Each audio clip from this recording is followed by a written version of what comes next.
niabot na jud mi sa Aprisa guys. So i-unload na pud mi karon dinhi sa sakyanan para makasulod na mi dito sa sulod kay tuwa dito ang event.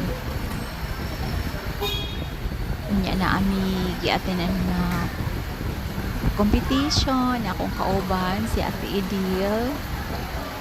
Amo siyang antuon kay mag-witness ni sa event.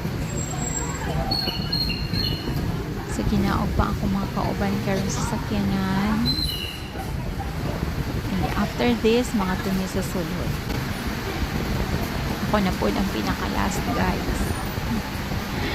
Lisod ka ay. Pero sige lang.